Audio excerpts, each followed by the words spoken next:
The American Revolution and the formation of the United States. Welcome to our channel, where we explore the stories and events that shaped our nation.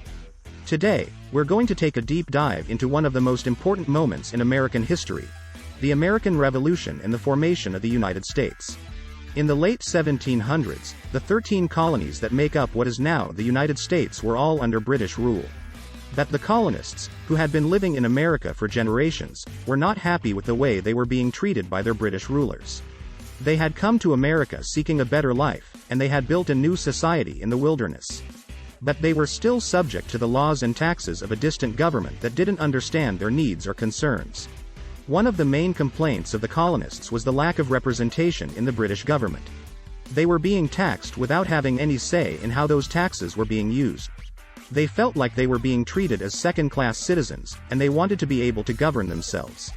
One of the most famous protests against the British government was the Boston Tea Party. In 1773, a group of colonists dressed as Native Americans boarded a British ship and threw its cargo of tea into the harbor. This was a bold and dramatic gesture that symbolized the colonists' refusal to pay taxes on a product they had no say in importing.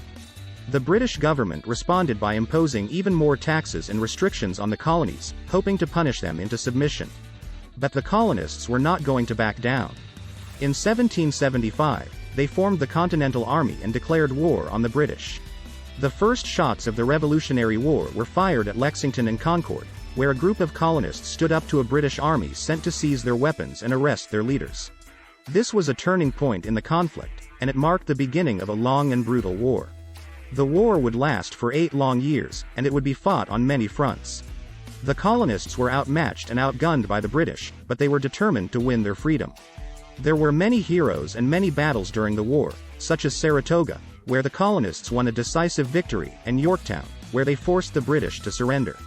The war ended in 1783 with the signing of the Treaty of Paris. This treaty recognized the independence of the United States of America and marked the birth of a new nation. The colonists had won their freedom, and they had done it against all odds.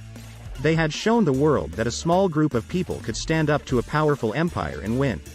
This new nation was founded on the idea that all men are created equal and have the right to life, liberty, and the pursuit of happiness.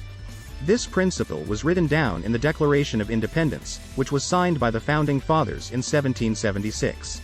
It was a bold statement that challenged the idea that some people were born to rule and others were born to be ruled.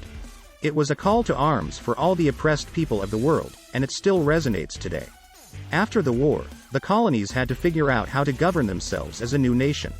In 1787, they came together in Philadelphia for the Constitutional Convention. This was a gathering of brilliant minds, such as James Madison, George Washington and Alexander Hamilton, who created the Constitution of the United States. This document outlines the structure and principles of the new government, and it is still in use today. And that's the story of how the American Revolution and the formation of the United States changed the course of history. It was a long and difficult journey, but it was worth it. The American people had shown that they could govern themselves, and they had created a new nation based on freedom and justice. Thanks for watching. We hope you learned something new, and we encourage you to explore more about this important part of American history.